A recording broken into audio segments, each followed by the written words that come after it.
વિદ્યાર્થી મિત્રો, અત્યાર સુધી આપણે સ્વાધ્યાય 3.4 સુધીનું કામ પૂર્ણ કર્યું છે. હવે આપણું કામ આગળ વધારીએ. સ્વાધ્યાય 3 એમાં એક્ઝામ્પલ 1 રકમ આ રીતે છે, તમને શ્રેણી કે આપેલો છે. આ પરિણામ તમારે સાબિત કરવું છે, જેમાં I એક 2 કક્ષાનો એકમ શ્રેણિક છે અને પરિણામ જે n belongs to n માટે સાબિત કરવું છે.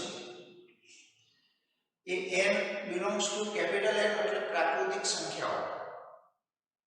કોઈ પણ n belongs to capital N માટેનું પરિણામ જ્યારે સાબિત કરતા હોઈએ ત્યારે 11મા ધોરણમાં આપણે ગાણિતીય અનુમાનનો સિદ્ધાંત જોયો હતો, એનો ઉપયોગ કરીએ છીએ. આ પરિણામ સાબિત કરવા માટે ગાણિતીય અનુમાનના સિદ્ધાંતનો ઉપયોગ કરીશું, જે હું તમને પહેલા યાદ કરાવી દઉં. ગાણિતીય અનુમાનનો સિદ્ધાંત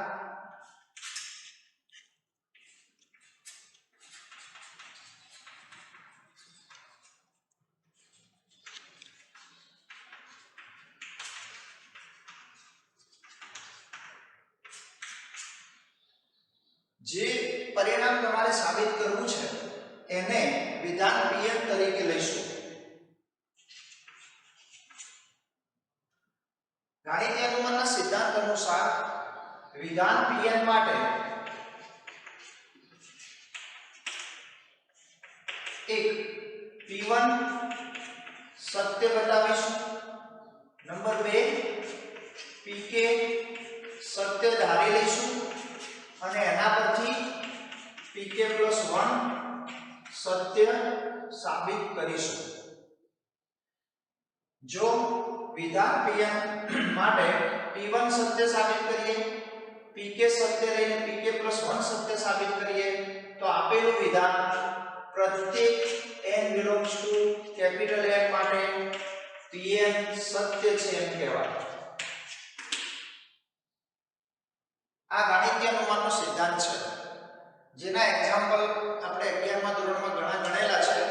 આપણે અહીંયા આ પરિણામ ગાણિતીય અનુમાનના સિદ્ધાંતથી સાબિત કરીશું. n belongs to capital N માટે જ્યારે વિધાન સાબિત કરવાનું હોય ત્યારે ગાણિતીય અનુમાનના સિદ્ધાંતથી આને સાબિત કરતા હોઈએ છીએ. તો અહીંયા તમને એક શ્રેણી A આપેલો છે, 0 1 0 0 તથા I એ 2 કક્ષાવાળો એકમ શ્રેણિક છે, એટલે કે I બરાબર 2 કક્ષાનો એટલે 2/2 એકમ શ્રેણિક 1 0 0 1 થાય. A અને I આપેલા છે. આ પરિણામ સાબિત કરવું છે એને વિધાન Pn તરીકે ધારી લઈએ. ધારો કે વિધાન Pn જે તમારે સાબિત કરવું છે A ગુણ્યા શ્રેણિક I B ગુણ્યા શ્રેણિક A whole raise to n બરાબર A ની n ઘાત ગુણ્યા શ્રેણિક I plus n into A raised to n minus 1 into B ગુણ્યા શ્રેણિક A. આ વિધાન Pn તરીકે ધારી લીધું. n belongs to capital N. આ વિધાન સત્ય સાબિત કરવા માટે ગાણિતીય અનુમાનના સિદ્ધાંત પ્રમાણે પહેલા P1 સત્ય બતાવીશું. P1 સત્ય બતાવવું છે એટલે કે અહીં n બરાબર 1 માટે વિચારીએ. n બરાબર 1 માટે ડાબી બાજુ લઈએ તો ડાબી બાજુ બરાબર આપેલા વિધાનમાં n બરાબર 1 મૂકીએ તો ai ba n એટલે 1 મતલબ ai ba ની 1 ઘાત એટલે ai ba થાય. આ ડાબી બાજુ મેળવે, જમણી બાજુ મેળવીએ તો જમણી બાજુ બરાબર n ની કિંમત તમારે 1 લેવાની છે, જેમ અહીંયા n 1 મૂક્યા એમ આમાં n બરાબર 1 મૂકીએ તો a raised to 1 into I plus n એટલે 1 a raised to n એટલે 1 minus 1 into b into a.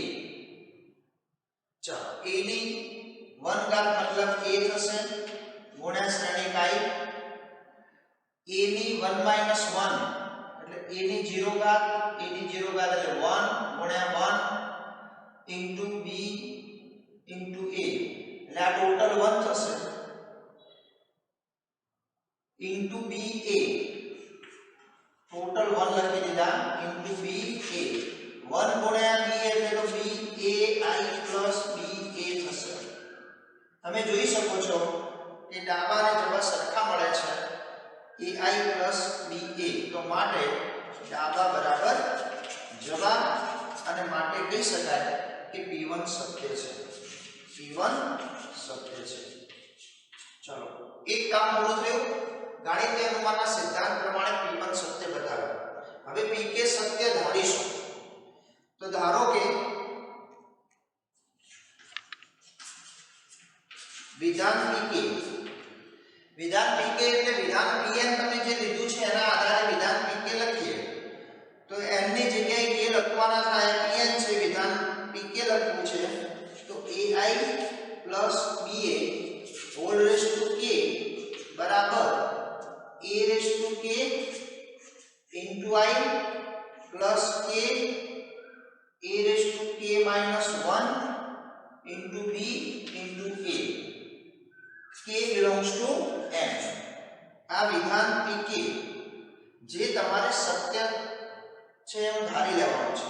તો આ વિધાન સત્ય છે એમ ધારી લીધું છે. ધારો કે pk સત્ય છે અને હવે pk + 1 સત્ય સાબિત કરવું છે. એના માટે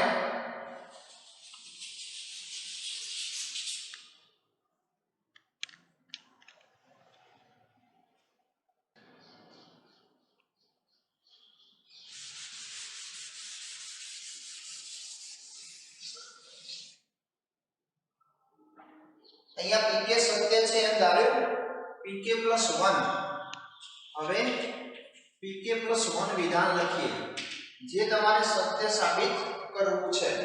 તો pn પરથી pk + 1 વિધાન લખીએ ai + ba whole raise to k + 1 equal to a raise to k + 1 into i plus k + 1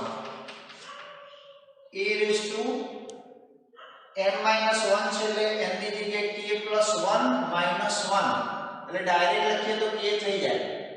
okay k + 1 - 1 એટલે k થયા into b into a k belongs to n. એના માટે સત્ય સાબિત કરવું છે. ગાણિતીય અનુમાનના સિદ્ધાંત પ્રમાણે p1 સત્ય બતાવ્યું pk સત્ય ધાર્યું. હવે વિધાન pk + 1 કે જે સત્ય સાબિત કરવું છે એ વિધાન pk + 1 મેં લખ્યું છે. હવે એને સત્ય સાબિત કરવા માટે અહીં એની ડાબી બાજુ લઈ લઈએ તો ડાબી બાજુ બરાબર a ગુણ્યા i પ્લસ b ગુણ્યા શ્રેણી a whole raise to k + 1 છે જેને આપણે લખી શકીએ a ગુણ્યા i b ગુણ્યા a whole raise to k into ai ગુણ્યા ai plus ba whole raise to 1. ઘાતાંકના નિયમ પ્રમાણે k + 1 ઘાત હતી તો k અને 1 ઘાત અલગ કરી દીધી.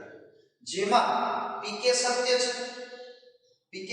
છે તો pk સત્ય છે એના આધારે ai plus ba whole raise to k ઘાતની કિંમત આપણે અહીંયા મૂકી શકીએ છીએ a રેસ ટુ k ગુણ્યા i plus k into a raise to k minus 1 into b into a.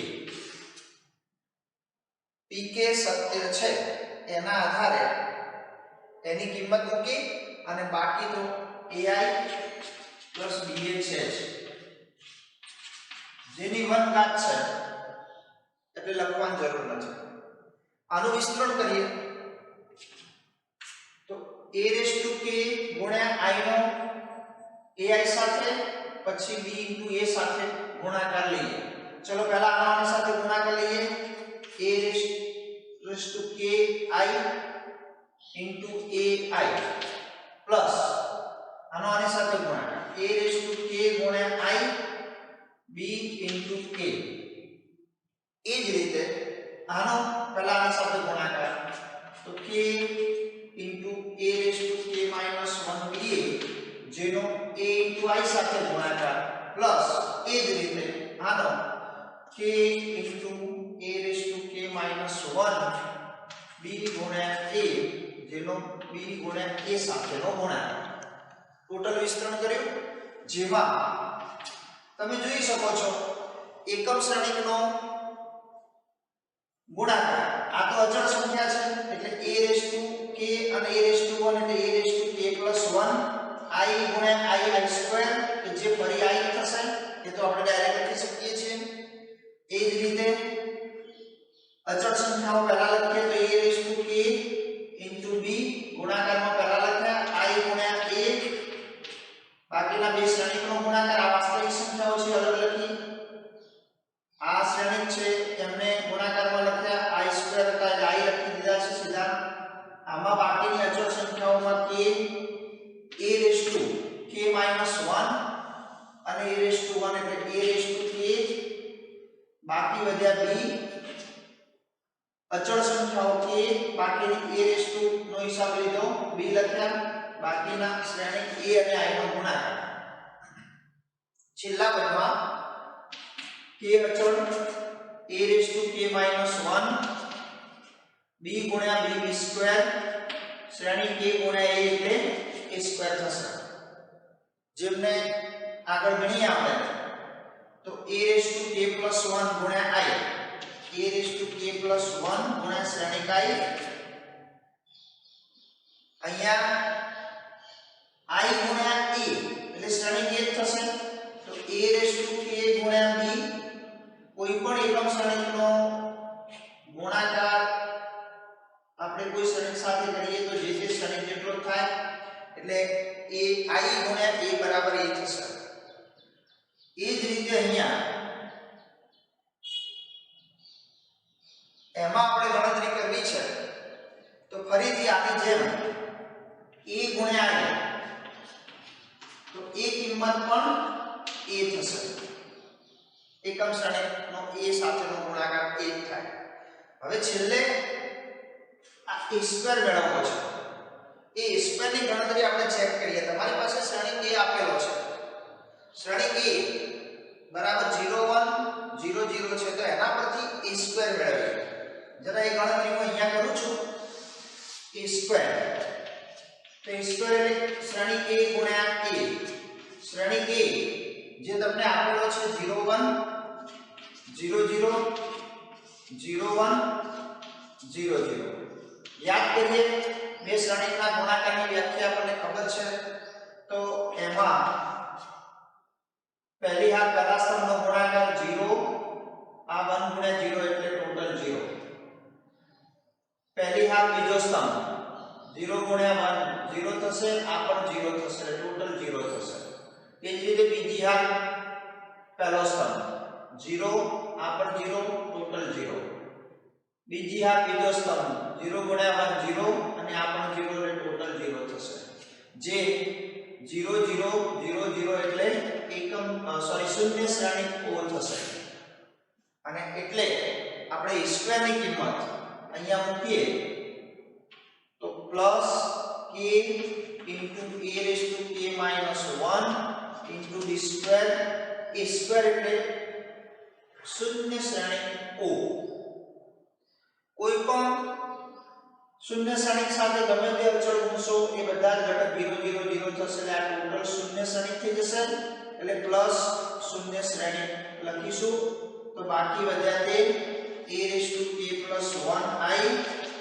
a raised to k ba plus k a raised to k b into a plus શૂન્ય શ્રેણીક છે plus શૂન્ય શ્રેણીક લખશો તો બાકી આ બે પદ વચ્ચે પ્લસ શૂન્ય શ્રેણીક તો લખવાનો સવાલ રહેતો નથી એ બંનેમાં આપણે હજુ ચેક કરીએ a raised to k plus 1 I તો છે જ ઓકે બાકીના આ બે પદમાંથી તમે જોઈ શકો છો a બંનેમાં કોમન છે, b પણ છે અને a રેઝ ટુ k પણ છે. તો કોમન લઈએ તો અહીંયા વધશે 1 અને અહીંયા વધશે k. જે હું પ્રથમ લખું છું k પ્લસ અહીંયા 1 પછી લખ્યા બાકીના a raise to k into b into a જે કોમન લખ્યા પ્લસ શૂન્ય શ્રેણિક લખવાની જરૂર રહેતી નથી.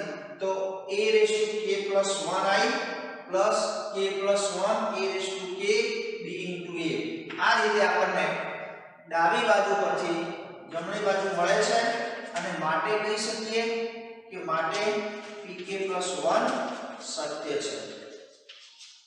આમ ગણિતીય અનુમાનના સિદ્ધાંત પ્રમાણે p1 સત્ય બતાવ્યું, pk સત્ય ધારી લીધું અને એના પરથી pk પ્લસ 1 સત્ય સાબિત કર્યું.